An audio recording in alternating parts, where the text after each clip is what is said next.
Well, before we start, I'd just like to say a very warm thank you to everyone who has shown up today. This is the World Federation for Mental Health, World Mental Health Day 2021. We are celebrating it with the theme of sort of discussing mental health in an unequal world. We will be having a few very pioneering figures in the field and in the realm of in the field of mental health. So I'm very excited to be sharing that with you guys. And just shortly, we will be jumping right into it. So I'm just going to be sharing screens right now, and we are ready to start whenever you are, Gabriel. Perfect. So just a quick show of hands if you can see my screen. Yeah, I can. Okay, You're good. welcome. Thank welcome. you. Welcome, Professor Gabriel. Thank you very much. So good morning, good afternoon, good evening, wherever you are in the world. This is a special day in mental calendar, and it gives me great pleasure to be part of what is happening in the Eastern Mediterranean region. My name is Professor Gabriel Rijaro. I am the Secretary General for the World Federation for Mental Health. And today I will be joining you to celebrate mental health in an unequal world. Together we can make a difference. Next slide, please. So let me start by thanking Ali Salama for what he's done. He's brought in many people all over the world, and particularly in the Eastern Mediterranean region. And I also want to thank my technical team in Argentina, in London, Steve and Mario, who have done excellent work throughout the year and for us to get to where we are. We are very fortunate that WFMH and WHO in Emerald region are very effective. They've been helping us, and I'm very grateful to them. Next slide, please. So what is the topic this year? It is a simple topic that mental health in an equal world, together we can make a difference. And if the world is there, we can make a difference. We are already making a difference, and we should make more differences. So I'm very keen to that the youths have a central role to play, especially in the Eastern Mediterranean. Next slide. So, how did we choose this theme this year? The theme was chosen by a global campaign, chosen by all people all over the world, and to settle on this theme. And my role as Secretary General is to ensure that once decisions are taken by the public and the board that are effective. So I'm really grateful for this opportunity to be able to do that. The world is going through a very tough time. People are suffering. COVID-19 has shown that nobody is immune. And really, so let us work together and begin to show that we are human, we are brothers and sisters. And I'm convinced that the youths have a role. We have to invest in the role in the youths because they are the future. So thank you, Ali, and your team for what you are doing. Next slide, please. So, how could the youth help? So I just said earlier on that I think the youths are the future. So what can they do? I think the youths are the best people to help us to tackle the issue of stigma that we have been facing. For many years, we have done so much, but still little is being done. If you suffer from mental illness, you are less likely to get the treatment you need. The language that we use are the wrong one. So the youths can help us to do that. We know psychological first aid works, so the youths can embed and learn these techniques and help us to move things forward. Then we need to be able to help us to challenge the stereotypes that are coming across and raise public awareness. So when I think about the youths, I think they are actually our ambassadors, and we've not done enough, we've not harnessed them enough. So I'm grateful to the youth for actually taking on this challenge and this mantle. I know in the next 75 years, it will be a different story because of youth involvement. Next slide, please. So, when you talk about the pandemic and youth, we have to also think about schools.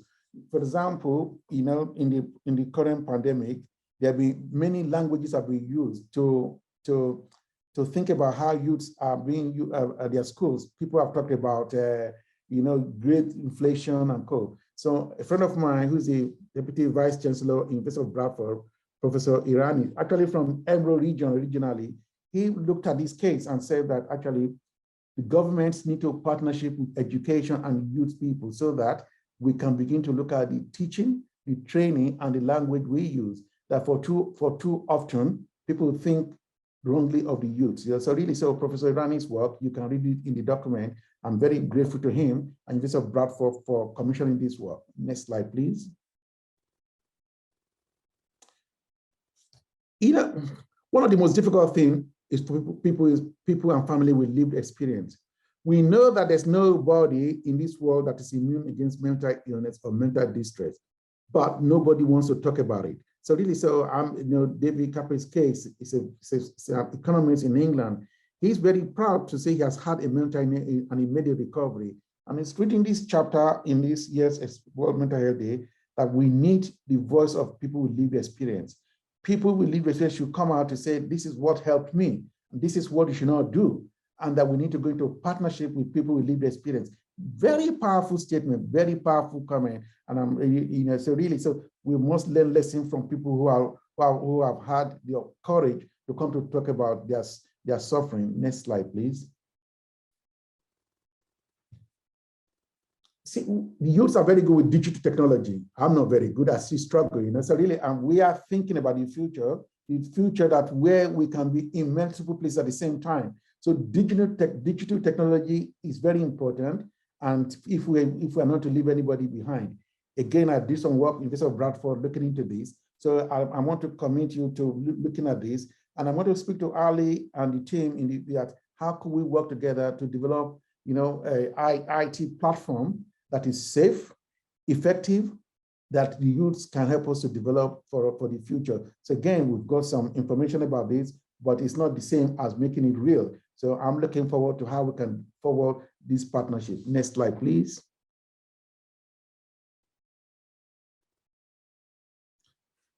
So let me start by saying thank you to the Eastern Mediterranean region. They've done a lot of work, because I've come to the EMRO for a long time, but this year we've become partner for World Mental Health Day. You can see the team led by our incoming president, Nasalosa, Kali Said from the EMRO, from WHO, and many other important people in the region.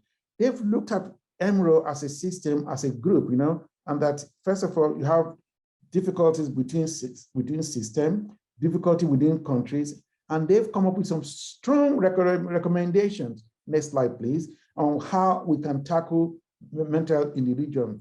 They've said there must be a role for the individual, just like we've already said earlier on. Individuals should be able to say about their illness. They should be able to help us in the design. That communities have a role, good housing, good schools, the government have a role, because legislations are very powerful and important, for us to have equal access, that their conclusion was very good. They say change is necessary and change is also possible. And I've added something else to it. Together, we can make it happen. So I want to work with the youth in EMRO. I want to work with older adults in EMRO. I want to work with the government. I want to work with citizens so that we can actually make this change happen. Next slide, please.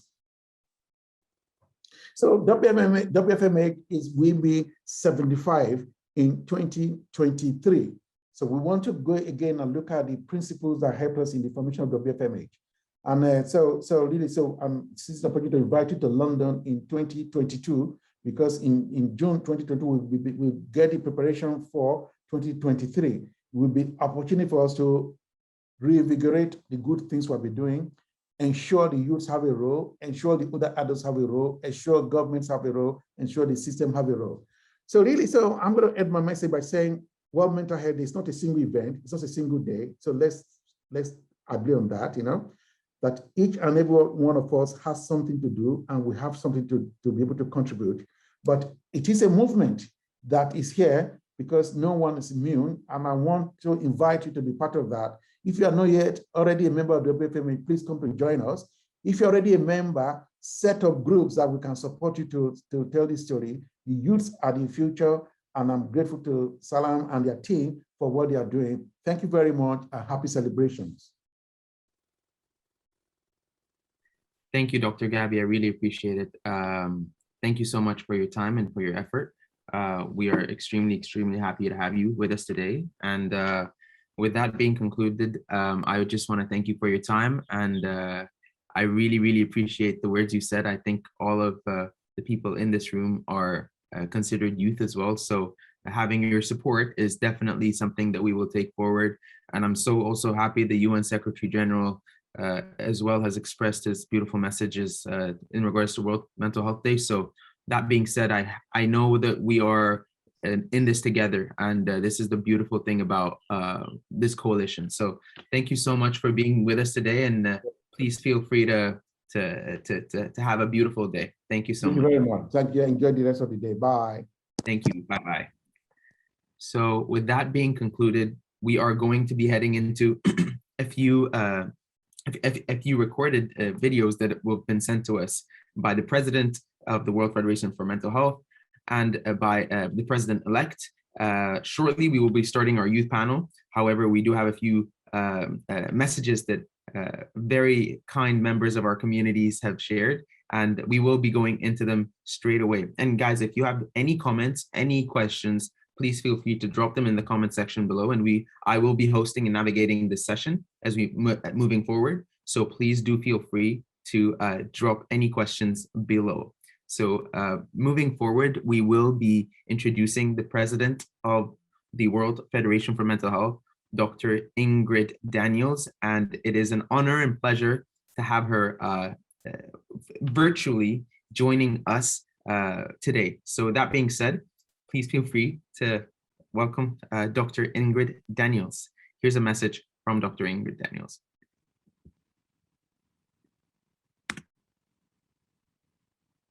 If the audio is great, just give a thumbs up. And if there's any discrepancies, also give a thumbs up so we can manage. Good day.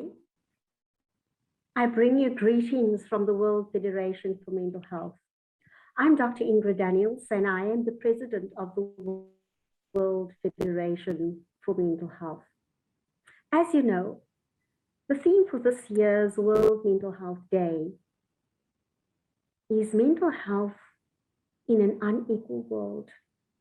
Together we can make a difference. And indeed, together we can make a difference. And so if you ask me, what are the aspirations and what is the goal? What is it that we're wanting to achieve with this theme this year? Well, first of all, we would like to place the spotlight on the widening disparities and inequality in mental health care. And we know that there's been a significant increase in the prevalence of mental illness, disruption in our economy, and an escalation of those social factors that determines poor mental health.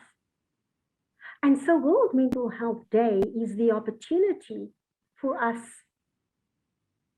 to focus on these historical, structural, and systemic inequalities that people with lived experience have faced. And these factors that cause this divide is what limits mental well-being, but it also impacts significantly on the rights of persons with lived experience to live fully integrated, included, respected, and dignified lives. And so World Mental Health Day gives us this opportunity. It creates this platform. It creates a stage for us as the global community to come together, for young people to come together, to unify our voices and together raise awareness,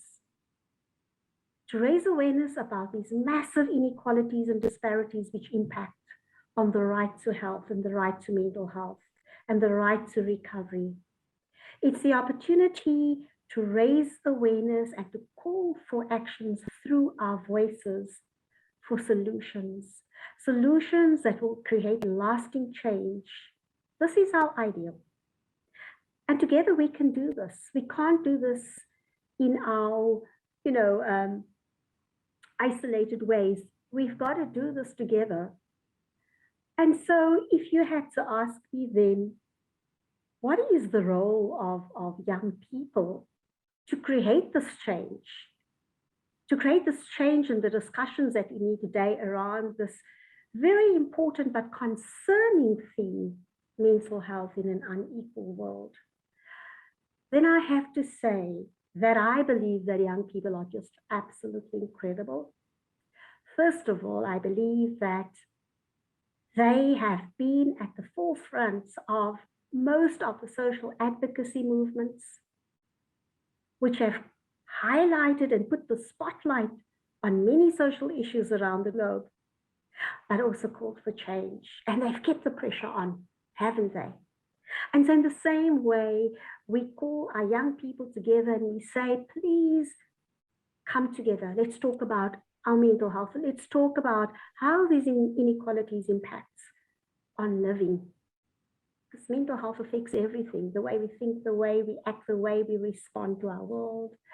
And so I believe that our young people are our future leaders. They're the change makers. They're the social agents that will ensure that the landscape, the mental health landscape can change. World Mental Health Day will mark this coming together of diverse young voices, creates the stage for this, doesn't it just? And it will feature young people who are leaders, change makers, social entrepreneurs from across the world. And I believe young people have powerful voices to amplify these factors that have impacted on access and right to mental health, but also these factors that have hindered mental well-being and good mental health. It's also the opportunity for young people, I believe, to provide solutions and amplify the innovations that can be considered across the world.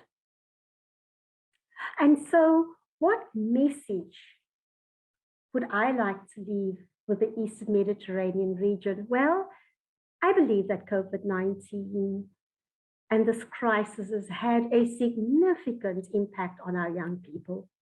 They have experienced the most disruption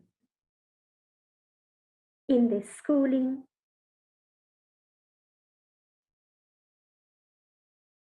in their employments. They've been left often fearful, anxious, alone, isolated. And so I believe that we need to talk about how this pandemic and the factors in the region impacts on the surge in mental ill health across this region. But here's the thing, COVID-19 has been a great leveler. There's no longer them and us. We have all been affected in some way or the other. And so I believe it starts with us. We need to start normalizing the conversations and to become comfortable about the mental health conversations and discussions. We need to place it on every agenda, everywhere we go. We need to be talking about our mental health and talking about the protective measures as well, the protective factors and solutions. We need to change these negative conversations that labels and shames people. This is harmful, and this prevents young people from coming out and talking about mental health. Let's remove the barriers. Let's stop the labeling. Let's stop the discrimination and the stigmatization.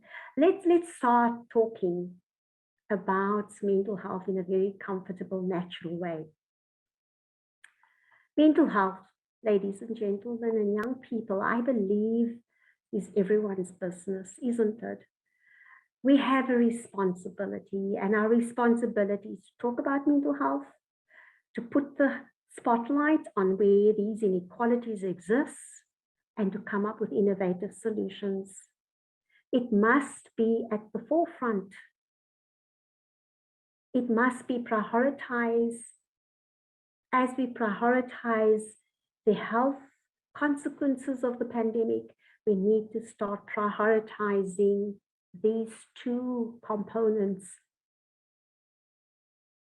in an equal and with equal priority. And so I believe that young people are, are less resistant to change.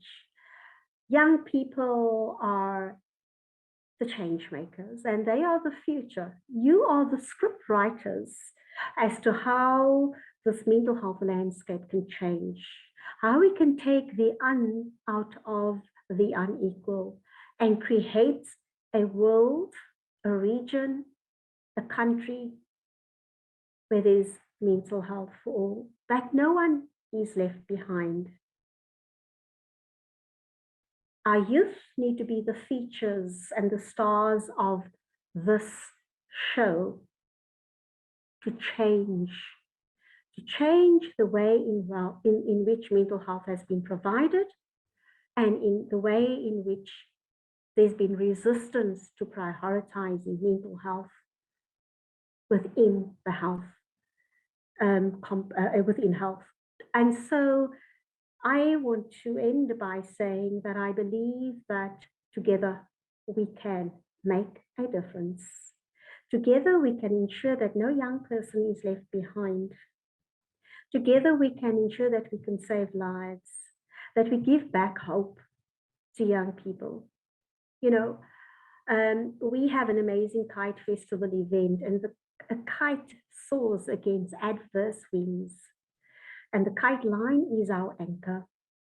And I pray that over the many months and in the years ahead, that you will have good mental health, that your mental well-being will be protected, and that there will be mental health for all.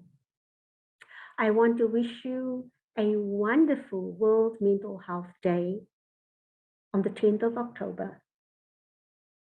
Blessings to all of you. And I thank you in advance for rewriting the script and ensuring that every young person across the world can talk comfortably without limitations about those factors that hinder good mental health. I thank you. Well, that was a few words by the president of the World Federation for Mental Health. It is such a pleasure and honor to have her speaking with us today.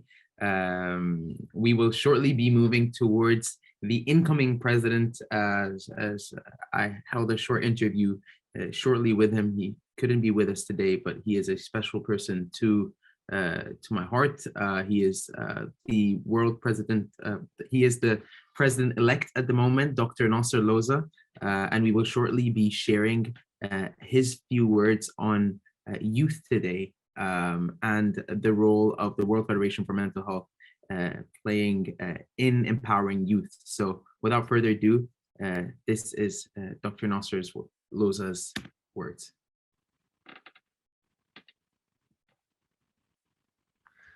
Dr. Nasser, can you please tell us about your role in the World Federation for Mental Health and what aspirations you hope we can achieve given this year's theme and campaign of World Mental Health Day, Mental Health in an Unequal World? Can you please start by telling us a little bit about yourself and what we hope we can achieve by this year's campaign?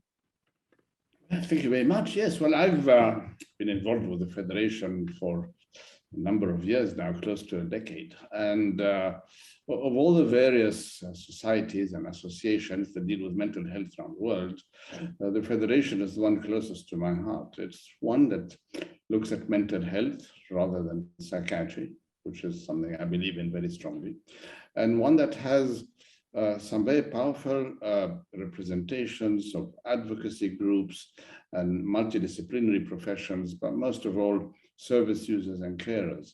So it does make it an all-rounded association. I'm privileged to have been elected as president for the Federation. I should start my term in the coming weeks. And, you're absolutely right. This year's theme for World Mental Health Day is really spot on, because the Federation has always, since its inception in 1948, concerned itself with the rights of people to get quality mental health care, to the rights of people to get support and to advocate for their place in society. This year, the world has been through very unusual times. Basically, the pandemic has brought out some very realistic facts about healthcare in general, globally, and mental health care in general, globally. And the theme being mental health in an unequal world looks at the inequality of the care received by various societies around the world. And therefore would highlight that it's the care received and not only the care given, because in a number of societies, mental health care would be offered, but there are other factors that prevent individuals from receiving good quality care.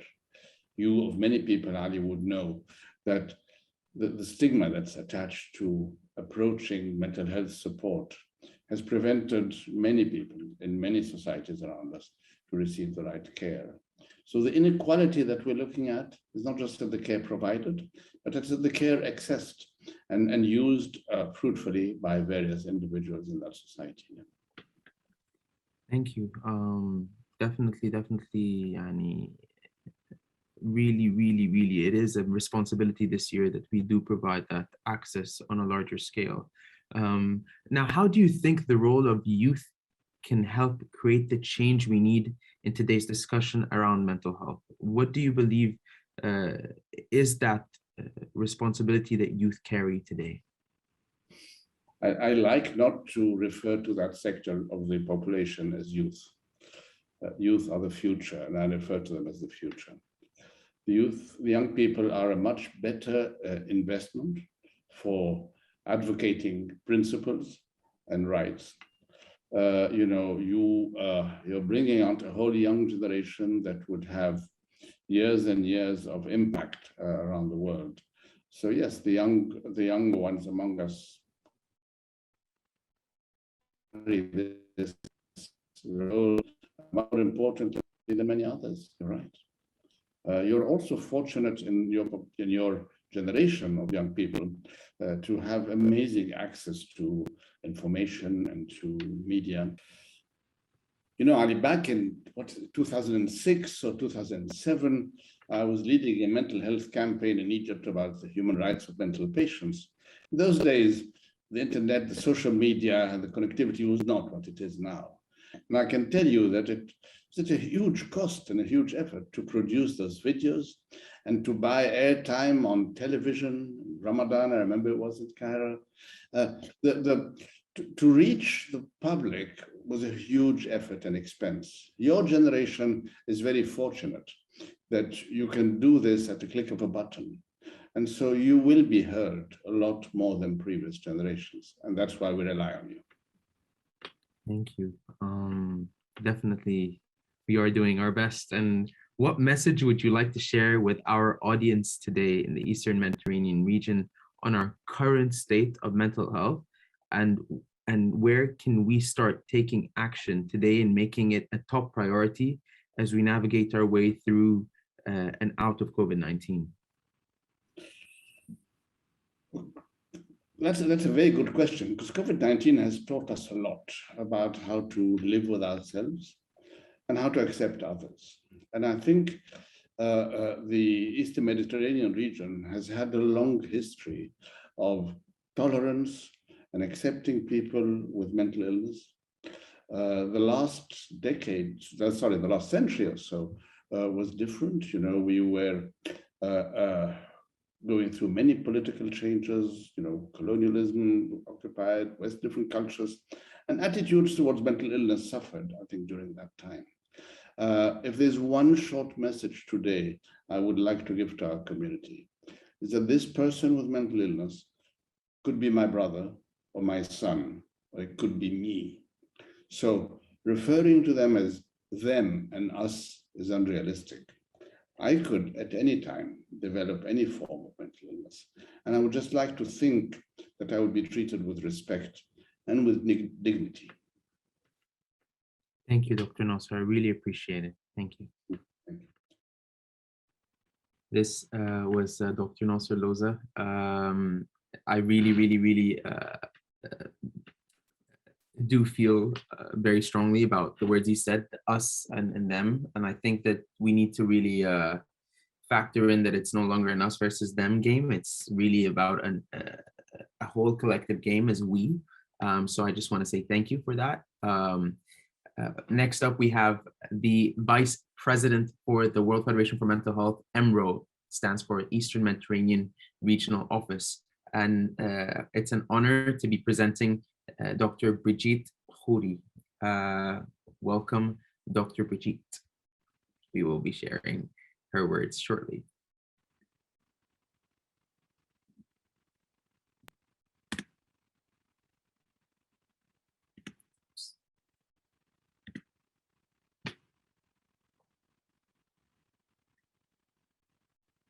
Good day. My name is Dr. Brigitte Khouri, and I'm a clinical psychologist and the Regional Vice President of the East Mediterranean region in the World Federation for Mental Health.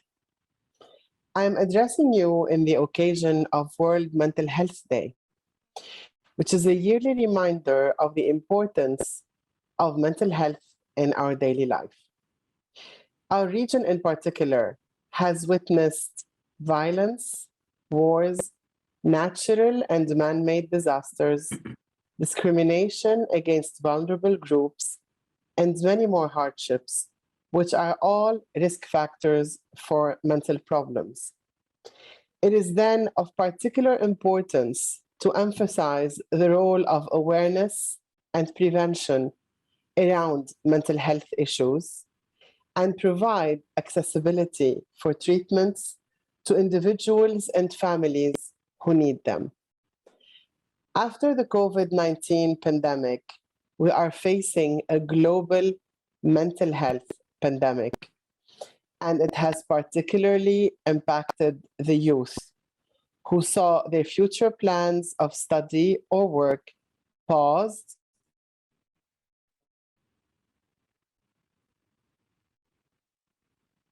postponed, and sometimes canceled. It is our duty as mental health professionals to support them and help them regain their belief in themselves and in their prospects. Our young women and men are the major elements of change in our region and our hope for a bright future. Wishing you all a great World Mental Health Day. Thank you. Thank you, Dr. Brigitte.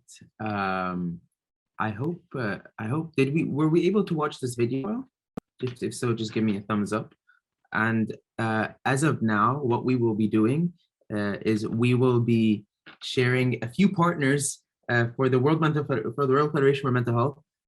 We are very lucky to have a few of our regional partners. As we know, not many services do exist.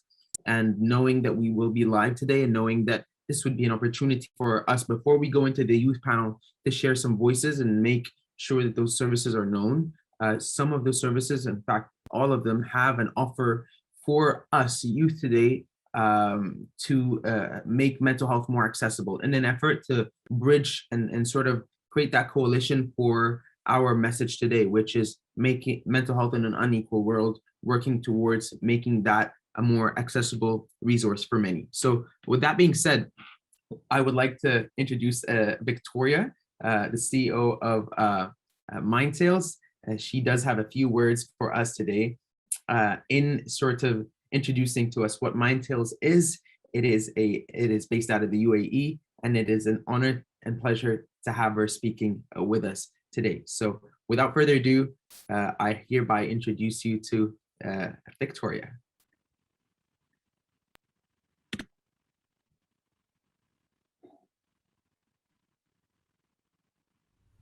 Good morning, everyone. My name is Victoria Xonova. I'm the founder and CEO of Mindtales. Thank you so much for joining us on this World Mental Health Day. And I'm excited to share about Mindtales' initiative to democratize mental health services in the MENA region. With Mindtales' one-stop shop digital wellness solution, our goal is to promote self-help, therefore reducing the stigma associated with it. On Mindtales platform, Arabic and English-speaking communities can access interactive science-backed toolkits to understand and boost their emotional health on their own or reach out to certified counselor and wellness coach. The key is to equip people with knowledge and tools so they can track their progress and develop healthy habits. Since our platform launched 8 months ago, we're extremely proud to have provided help more than 6,000 people across the region. Our mission is to help at least 1 million people in the next few years to proactively measure, understand, and improve their mental well-being. This year's World Federation Mental Health theme, Mental Health in an Unequal World, is especially relevant in the pandemic aftermath. There is a huge gap in mental health services here in the region, and there are only a minority of people receive care they need.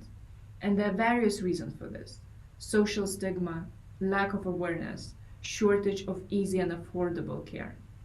It's both a structural and individual problem. And we decided to focus on the individual first. Our game-based approach to mental health education allows us to create an easier and more immersive environment for people to learn how to take care of themselves, stand alone or in the combination with telehealth. We're extremely happy to be working with the Federation and Empower towards democratizing mental care, and we are giving a 30% promotion for all our services. And we will be sharing our access code shortly. Thank you so much for this opportunity for all of us come together and work towards a better and happier future. Thank you so much, Victoria. It is an absolute pleasure to have you with us today. It's always very, very warm to have players, and the power of collaboration in the region is slowly but surely rising. And I do believe that so much potential when we all come together, especially as youth and service providers, to sort of maximize the outreach and maximize the services that are being delivered to provide that accessibility that we need, whether it's using younger techie savvy youth with existing amazing systems that need to be enhanced, or it's just marrying both together. So thank you so much, Victoria, for your time. I do have a few more to present, including Khawla's Takallam. So Takallam online counseling is great. Thank you, Victoria. I really appreciate it. And hereby, I do present Takallam. So without further ado, let's jump into getting familiar with yet another service that is exciting.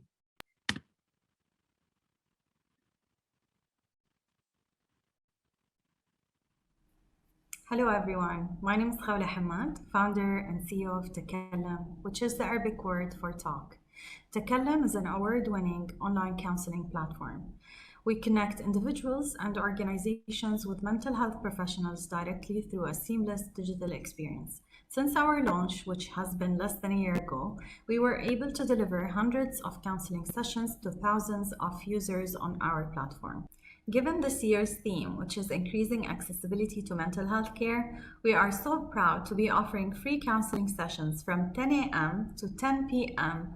UAE time on the 10th of October.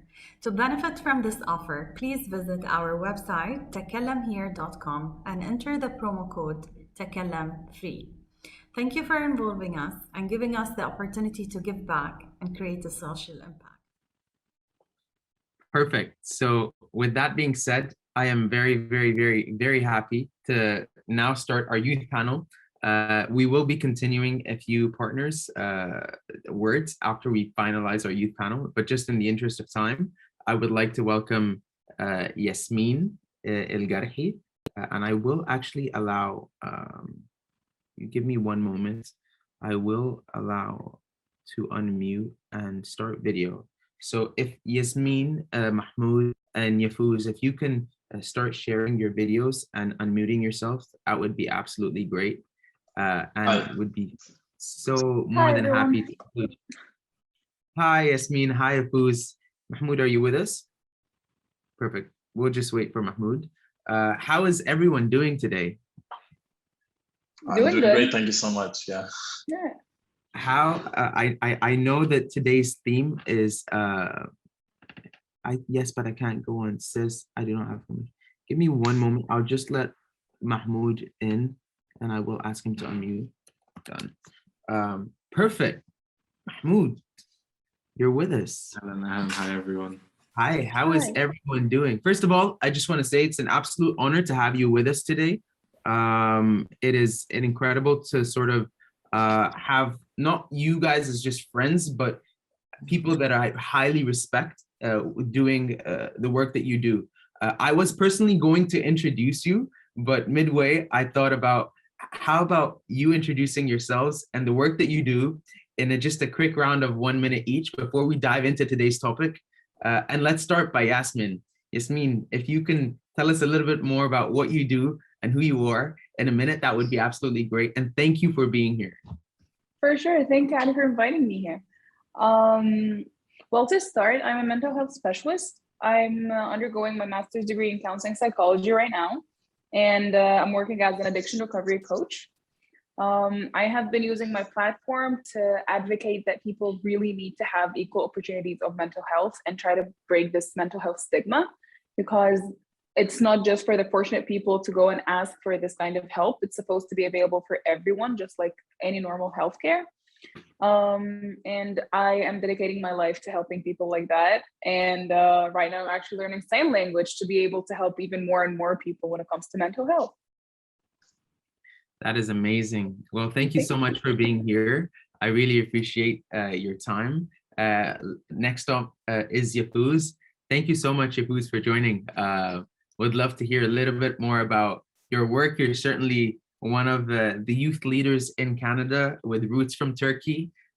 Definitely, you do feel a lot about the stigma around the region, but also you have this unique edge by sort of being brought up here and all that. So I would love to hear from you a little bit about what you've done, and I'm so happy that you're here with us today. Yeah, thank you so much. Hi, everyone. My name is Yavuz Salim Topaz. I'm the founder and CEO of Polydolls Inc. I previously served as the student president of the Toronto District School Board, which is Canada's largest school board. I led 250,000 students as their student leader and helped in policy development. I also worked for almost 2 years in the federal government as a policy analyst in various departments in Global Affairs Canada, in Transport Canada, and Shared Services Canada. And I had the pleasure of leading policy-related work. I've had the pleasure of advising and doing consulting with regard to youth policy, specifically in the Balkans and Middle East region. In last year, I recall writing a policy recommendation paper for the Balkan Forum, and 50 regional organizations in the Balkans had signed that. It was a youth policy recommendation paper.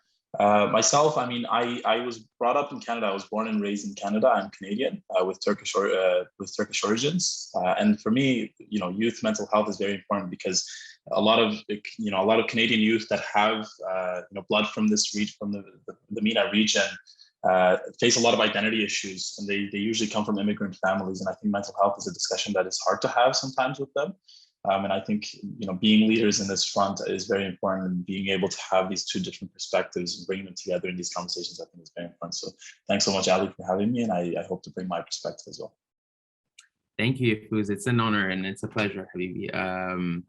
It's also very warm to see that usually not many times we get the opportunity to have the voice of men in the conversation, just because of mental health being just by default or by how it's been evolved, mainly through the advocacy of women-led movements, just because it's very hard for men to open up, and the idea around masculinity.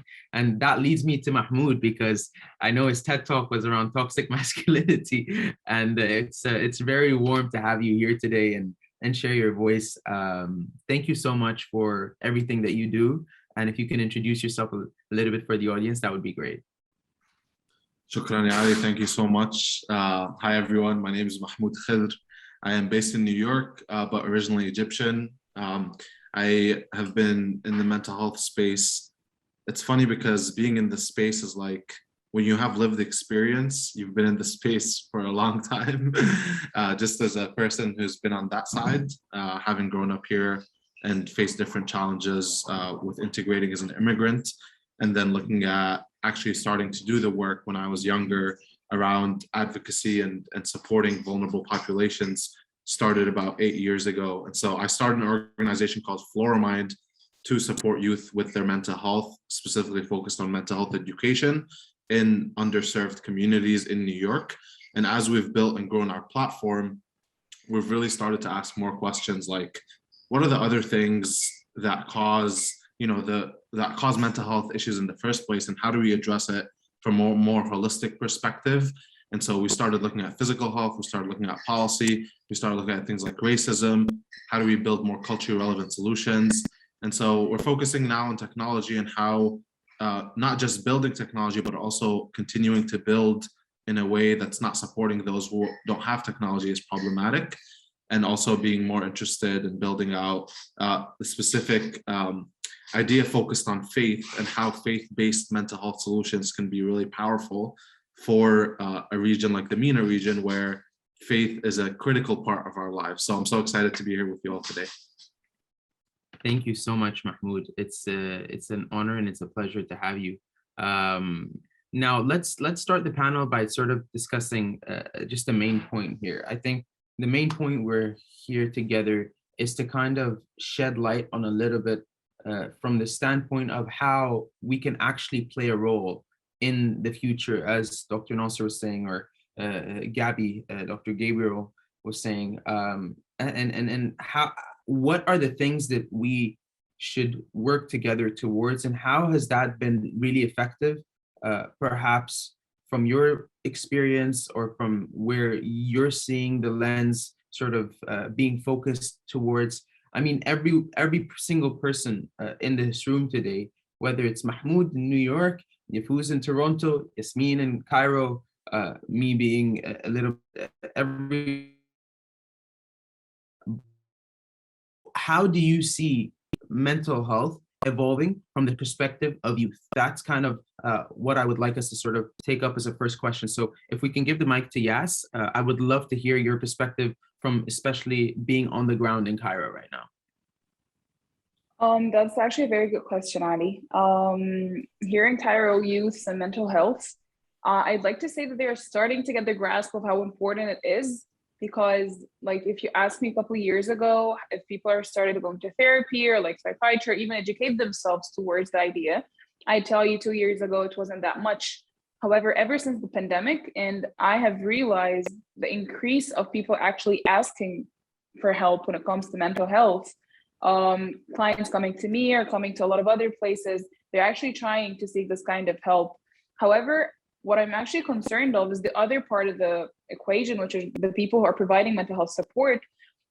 Right now, they've actually tried educating people even more. They're using the platforms in a different way, and they're maximizing the range of educating people when it comes to mental health and how it's going to be helping them. Because before, people used to be asking, what is psychology going to help us with? What is coaching or anything with mental health is going to help us with? Anyway, we're just going to stay depressed, or we're going to just stay at home. We're going to do not doing the work-life balance. However, after some time, pandemic came in. Now they tried knowing, how can I get myself out of that? How can I adapt again to the real world? How can I help my kids and my family adapt back to the real world now that it's the new version of life after COVID? So from the end in Cairo, I think people right now are actually starting to shift more to getting on track of mental health. And that's what we're trying to do anyway, trying to break the stigma of mental health. And I think right now they just started to. Yeah, I completely couldn't agree with you more with the evolution in the digital media use. I mean, with us, we're even using podcasts, and that's not been like something that has traditionally been thought of as as an accessible, free use or tool for an educational or edutaining purpose, as I say, educational. 100%. Yeah, thank you so much. Yes, this was a great answer.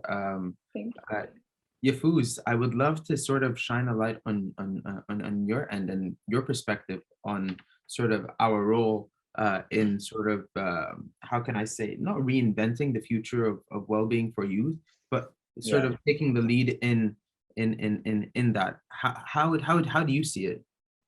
I think how I see, youth leadership and mental health developing is through civil society organizations and government leadership.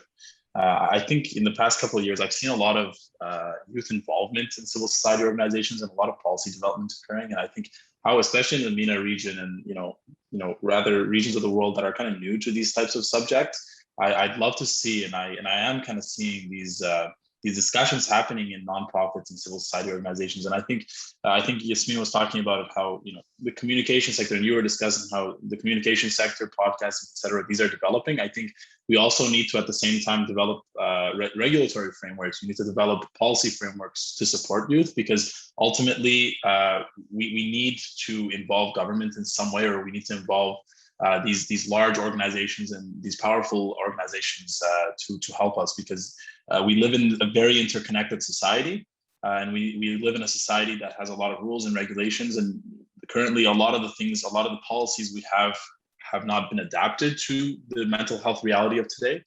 So I think more discussions need to occur, and more leadership needs to occur, both from the government side and the civil society side as well. Thank you.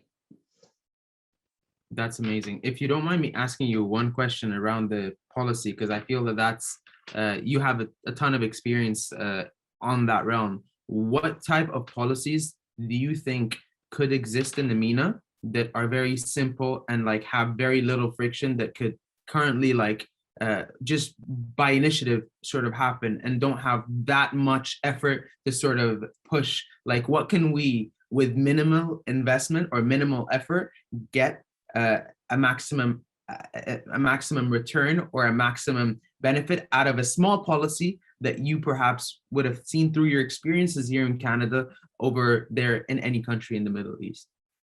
So I want to just respond to that by saying, first off, there's an economic side to there's an economic side to mental health. Like, bad mental health affects the economy. Like, this is like statistically proven in research papers and everything. When a society and the youth and all the people in society have low mental health levels, it affects how we work. It affects productivity. So there's billions and billions of dollars lost in productivity. So I think first having that conversation, discussing with the government, discussing with society leaders, saying like, hey, you're actually losing money by not supporting youth. You're actually losing money by not doing certain things, I think is very important. And then after that, we can, have very simple policies. For example, in the schools, we can, it's not too much money, but we can allow within public schools, at least the sponsoring, or at least perhaps the funding of one therapist for each school, or one therapist for a couple schools, and kind of creating that regulatory framework where people can go into these jobs, allowing people to be educated in these sectors. And you might think like, well, this is an investment. We're putting in money into this because we're going to have to subsidize the education. We're going to have to subsidize the hiring of certain therapists for schools. But no, I don't see it like that. I actually see it as an investment, because if you are to put $1 million, you're actually saving like millions and millions, perhaps billions of dollars in lost productivity. So we need to start having these conversations with governments, because ultimately, no matter what governments say, they do care about the bottom line. They do care about that productivity level. And unless we start talking the way that the government wants to hear it, in terms of budget, in terms of productivity, in terms of lost hours of labor, then the government will start listening, and then these governments will start listening, because ultimately money moves the world. It's just a reality.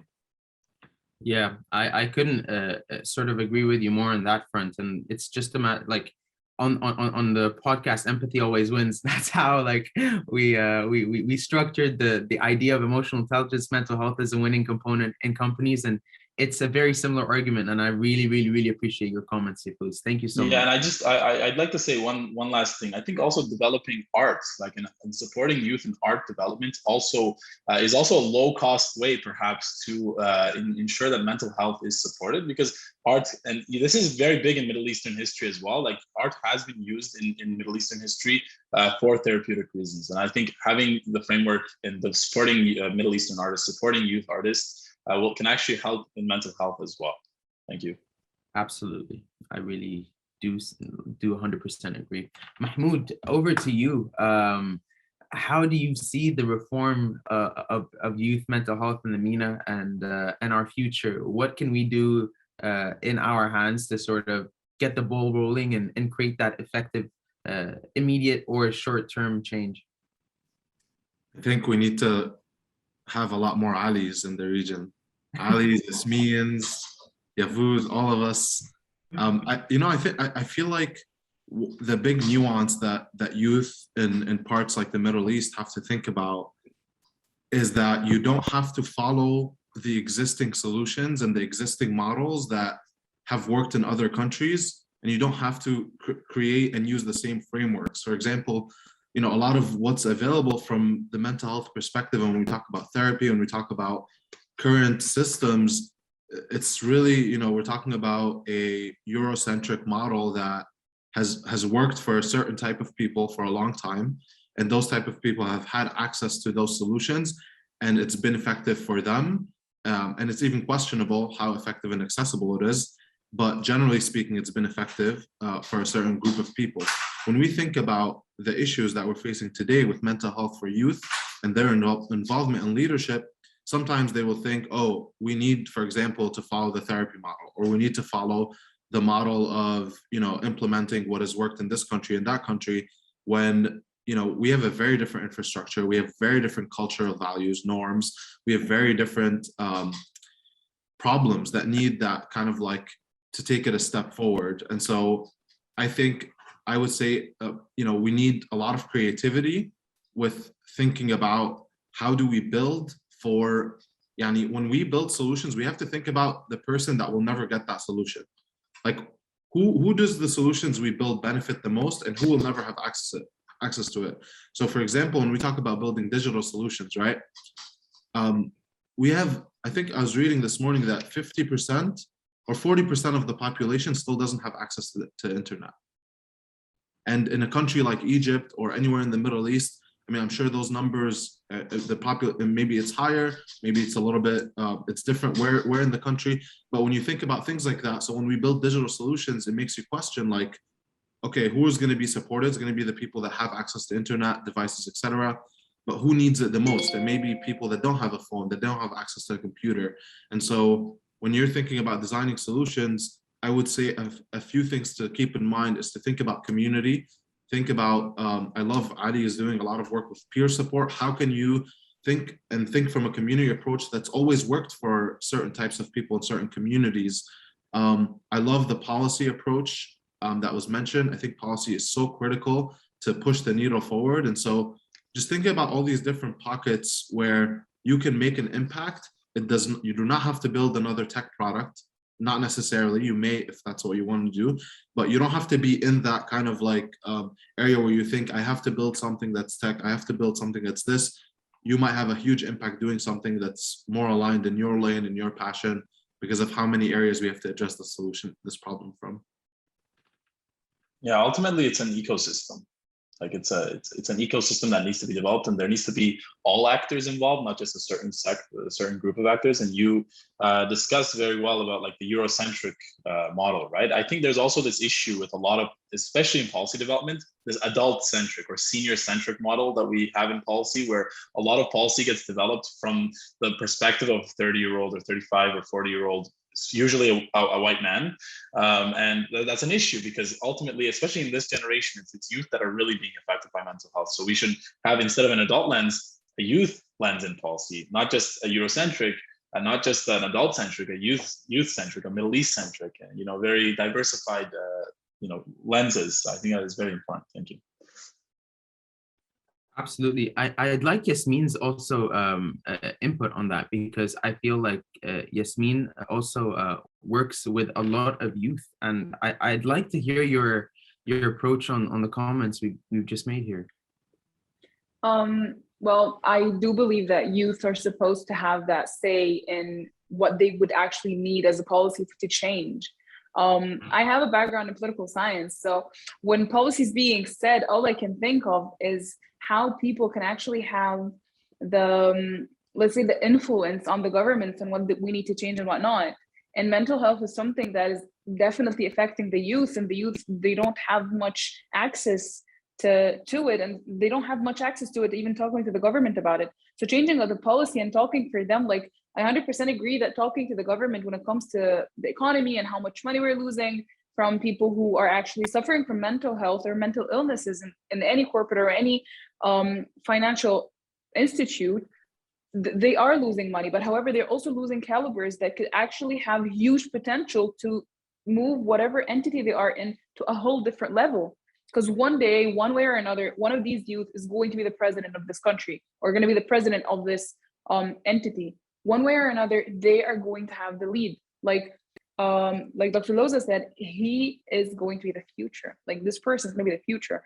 If we don't have the time to invest in them mentally, how are we expecting them to actually produce something that's good or even develop in this world without even developing themselves first? We have to maintain the safe place for them in order for them to develop and actually have this impact on the society. Absolutely. Yeah. Absolutely. I do know, yes, Yasmin, you have to shoot out right now. So thank you so much for your time. There's only one more point of discussion that I would like to discuss with Mahmoud and Yafuz, and that is pretty much solutions look different for us youth. We are all youth in the room. How can we address more solutions centric to us, and what would we like to see moving forward? What would we like to see moving forward that we aren't seeing right now? And I know that we've mentioned peer support, we mentioned a few different approaches, but what approaches do you see that might work from your perspective, from our perspective right now as youth, that isn't yet addressed? So I'll give the mic to Yafuz, and then I'll give the mic to Mahmoud. Thank you for today. Thank you. Thank you, Yasmin, for today. Thank you. Thank you. Yeah, I thank you so much. I think I want to give a very different perspective here. We don't discuss this much, but I think infrastructure is very important with regard to mental health. And you're probably thinking, like, what is the connection between infrastructure and mental health? The thing is that what happens is when youth are in areas, and this can be not just in Canada, but this can be in Egypt, it can be in any country, when they grow up in areas that do not have good infrastructure, physical infrastructure. And when I mean physical infrastructure, I can talk about roads, public transit, lack of jobs and whatnot, anything.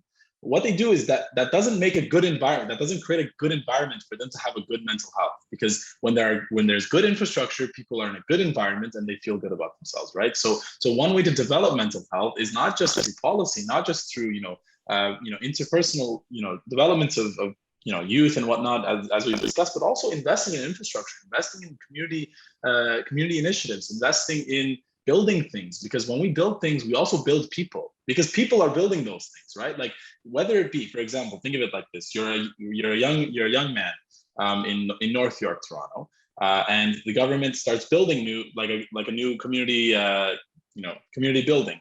You might get hired to work as a construction worker on that building, and you might think, well, how does that help mental health? Well, people like to build things. People like it really feeds the soul to build things. And when you have a job, then you're not sitting around at home thinking about a lot of the issues, and you don't get that, you get to sit down, you get to do things. So then once that building is completed, then you can go inside that building, and now you have a part in that. Your blood, sweat, and tears are in that building. So infrastructure does have a connection with mental health. It's just another perspective apart from policy and other types of initiatives. Thank you. Absolutely. This is a very, very unique lens that we probably never heard before. So that's a very, very that's a very interesting point, Yafuz. I even saw someone commenting right now in our Zoom chat. Thank you so much for this. This is truly unique. Mahmoud, do you have anything to add from sort of the infrastructure point? How can we sort of youthyize the way we approach support, and how does it look different from the current models? I know you've been touching on faith-based approaches just because of how the nature of the MENA region is, but what is it from your perspective that we kind of need, or what do you think youth, from your perspective and from your I know you've been in hundreds or tens of schools across North America developing flora mines, so you've had first hands-on experience approaching youth. What can you tell us from how different the approach ought to be making it more accessible for you? Yeah, it's a wonderful question, Ali. And what Yafuz just said is a great addition when you think about infrastructure and spaces.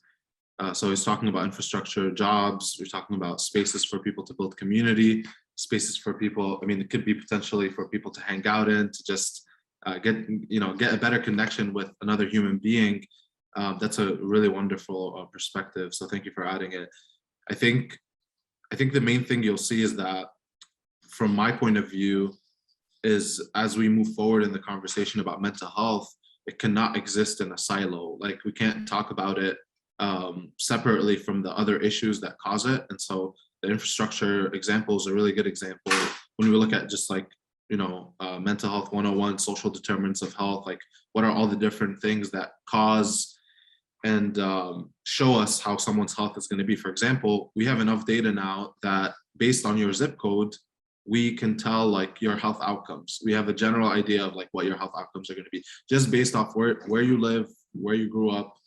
We have really great data on this in the US. I'm not sure how it is abroad, but I guess what I'm trying to say is, and I'm trying to hone in, is that what I learned working in schools and going to youth inside a classroom, right? And you're like, all right, let's talk about what emotions are, and let's talk about how to deal with tough emotions.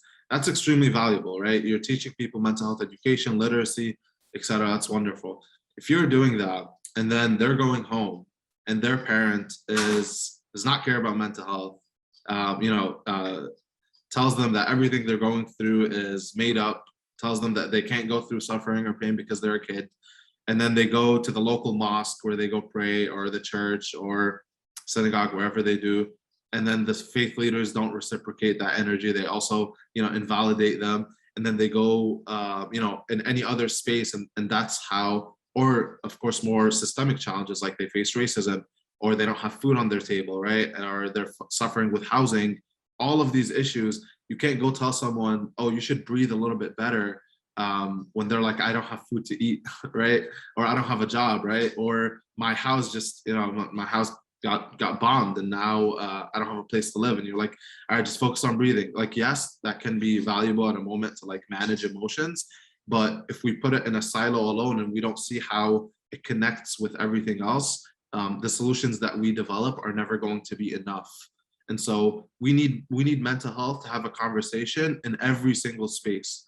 We need it in schools. We need it, like if we set a policy, we need it in communities. We need it in the mosques. We need it in the faith groups. And that way we have a holistic approach to thinking about what are all the things that impact us and how do we do that. So I guess in closing, what I would say is that I would really push us to really think about the people that will never have access to the solutions that we develop, and how do we want to build out the future of solutions in a way that is equitable. Like the theme of this year, in an unequal world, the disparities are only getting larger because of the digital world. The income divide is getting larger. People not having access to things is getting larger. So I would just really push us to think about the people that will never have access to this talk, for example, will never have that perspective. So yeah, thank you, Ali. Thank you so much, Mahmoud. Absolutely great point there in making sure that it's not something that we look at by itself. As you said, it's not a silo. We need to really include and involve this conversation, looking at it from top bottom. Ifuz, would you have anything to add? I'd want to say, I think another thing to discuss is we need to have youth not just in the conversation, but also actually in the writing of policy and actually the development of these things. Because I actually see the one good example of this is the Canadian federal government. governments, where there's, for example, and I'm not sure if certain governments in the MENA region have this, but the federal government in Canada has the Federal Student Work Experience Program, or FSWEP. And what they do is they bring these, you can get hired on a contract for 4 months or more, where you come in and you work in a real government team as their junior analyst or as their student intern. And what this does, especially if you work in a policy team, the managers are encouraged to give you the space to develop things. Like, you are literally given a blank slate saying, develop policy, help us develop policy, help us, give us your perspectives. So you're really creating those jobs, creating those positions, and allowing youth to contribute not just with their ideas, but with their writing and their concrete plans, I think can really help out with a lot of the things that Mahmoud said, a lot of things that you discussed, a lot of things that Yasmin discussed as well. I mean, holistic is very important. Like, having a wide range of solutions, having a wide range of actors to tackle a problem is very important. Even things like, giving grants to young business owners, for example, can help in mental health, because that student who may have otherwise not have had the money to create something now wants to create something. Humans like to create things. Humans like to do things. It's like an extension of the soul, So giving that space for people to create new things, whether it be art, whether it be policy, whether it be companies, businesses, tech, it's always good, and it will always benefit people's mental health. Thank you. Yeah, I couldn't agree with you more on that point, because I think that having youth lead it with their own voices and having that background from external support, whether it be mentorship or whether it be just having the way paved sort of in a co-creation process, I think that's kind of really where we're headed here. But I think this is kind of where we have to say our final words for this panel. If we were to have a concluding statement as to youth's involvement in the world that we live in today, mental health in an unequal world being the theme of the World Federation for Mental Health Day 2021, what's one thing you would like to leave today's stage with as a statement or as final remarks? And we'll start with Yafuz, and then we'll go to Mahmoud.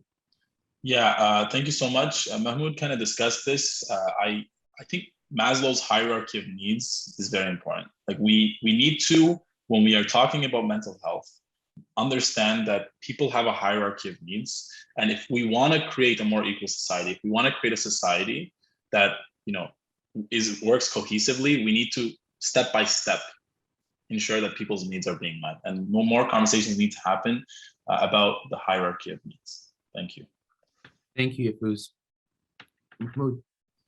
That was wonderful, Yavuz. Thank you.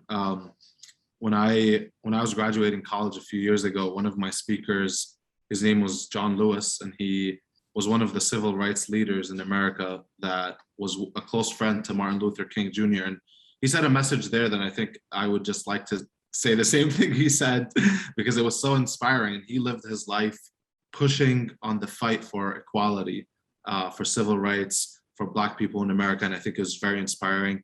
And his main message is, our fight is a fight of a lifetime. Do not fall into despair. Don't lose hope. Fight the good fight every day and get into necessary trouble. And that last part about getting into necessary trouble is so important to me, because you might feel like when you're doing this work for yourself, for your community, for your family, for the world, that at times you're going to be fighting something that feels like it's intimidating, whether it's like adults or systems, governments, etc.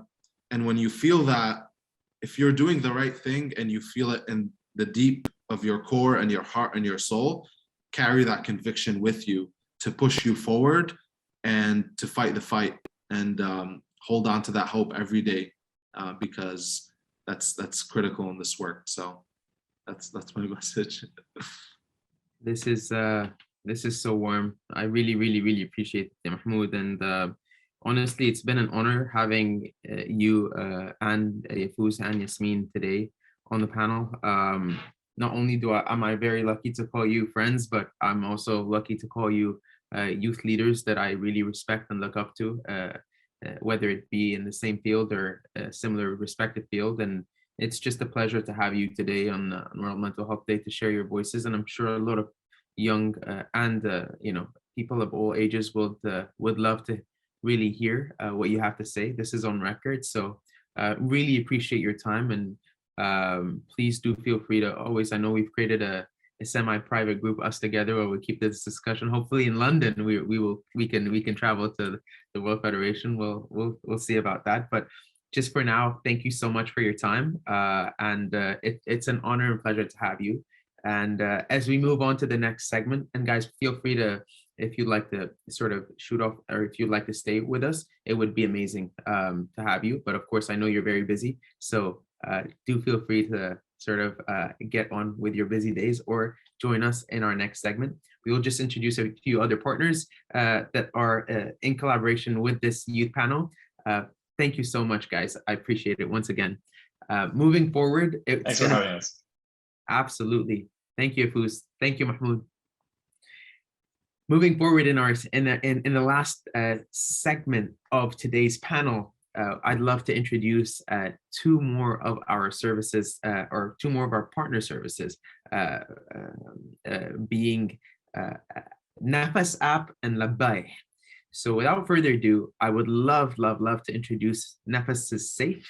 Safe is the CEO of Nafas, and here's a few things that he would love to introduce about his mental health solution. And give me one moment as we navigate this and share screens. Perfect. Safe. Oops. One moment. Absolutely. All right, let's go. This is Safe.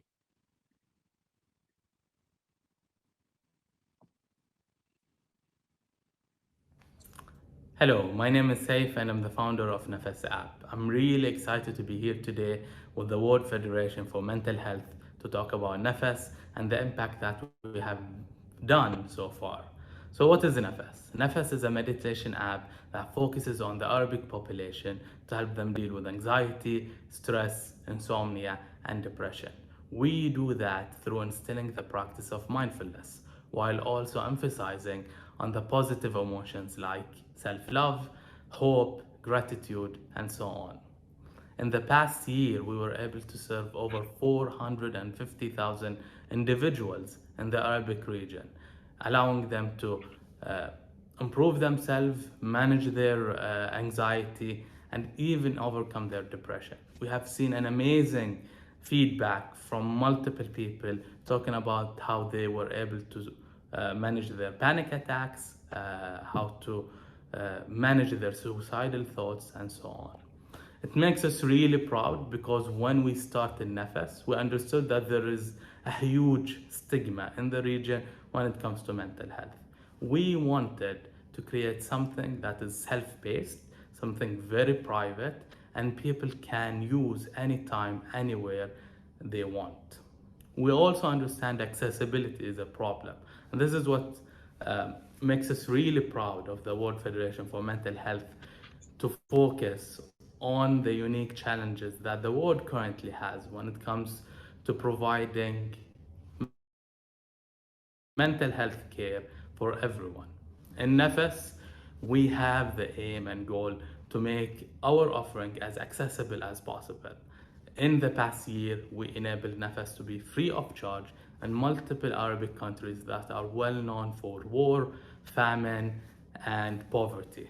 We also encourage youth to use our app, and that's why we work with multiple universities across multiple countries to provide Nafas for free for them. We understand that universities and studying and exams might be a little bit stressful, and we don't want people to live with that feeling forever. We want them to understand that there is ways to manage it and to improve it and lead a healthier, better lifestyle when it comes to your mental health.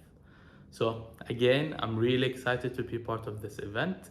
We're really happy to help in any way possible through our offering, and we're also excited to tell you about the offer that we have for this specific event. Enjoy a 3-month free access to Nafas through the information that will be shared with you momentarily. Thank you, and I'm really happy to be part of this. Thank you, Saif. Right now, I will be sharing the link shortly here on our chat and on the Facebook group, on the Facebook page of the World Federation very shortly. So stay tuned for Nafas's promo code. And last but not least, we have Labai. Labai is a Saudi mental health telemental health service, and it is a pleasure to introduce them to the World Federation for Mental Health on our youth discussion or on our youth panel this year. In a moment, we will be sharing Bessem's message.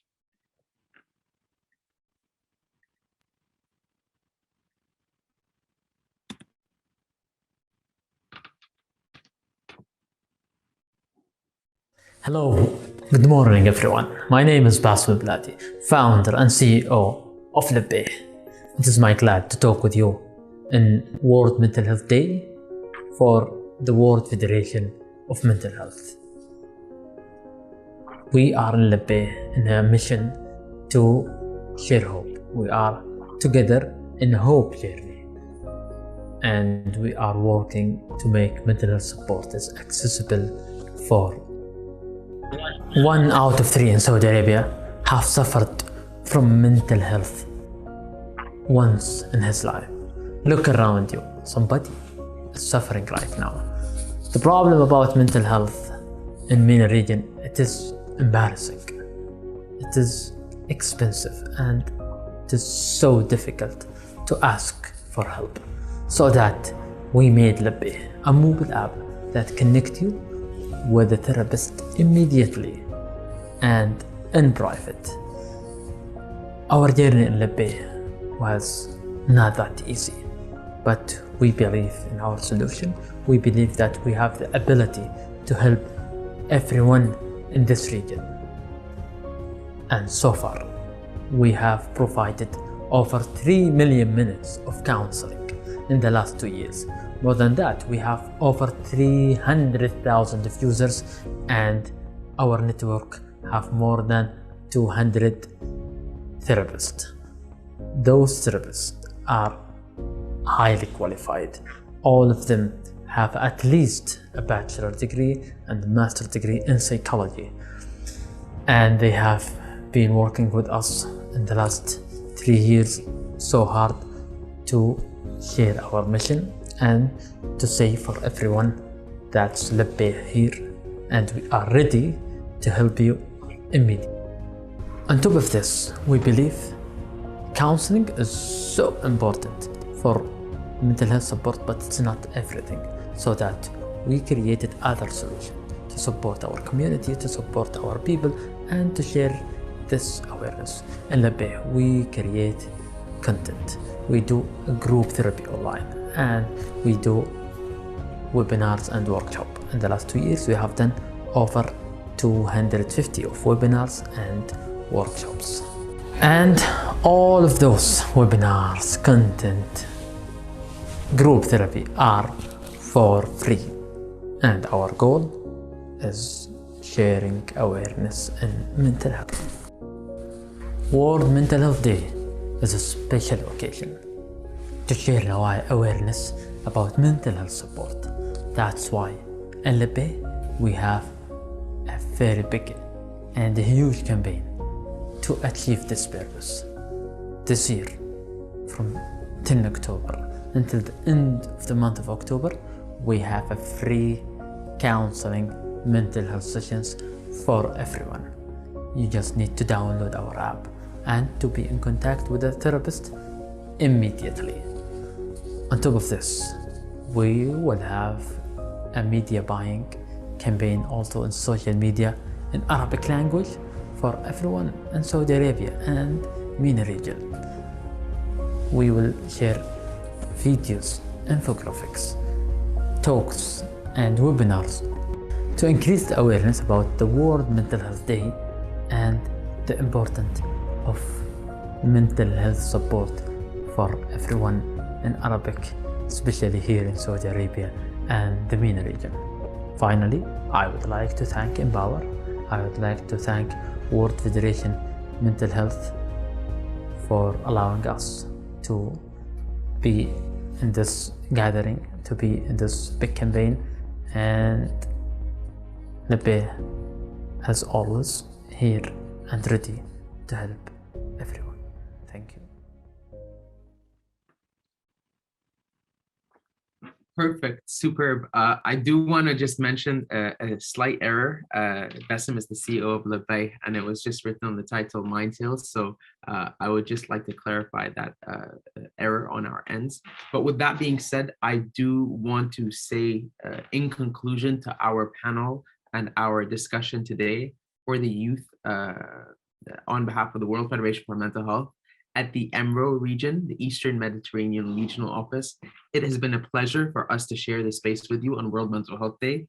And we do hope that with the input that we have been discussing and with all the ideas from policy to the holistic lens of looking at mental health, to really utilizing a co-creative process in reforming the whole ecosystem around mental health, that we can move forward together and create a more accessible mental health ecosystem for our youth who are the leaders of the future. So with that being said, thank you so much for your time. And we are concluding today's session, and may you have a beautiful World Mental Health Day. Thank you for your time, and we highly, highly, highly appreciate you being with us. Thank you so much.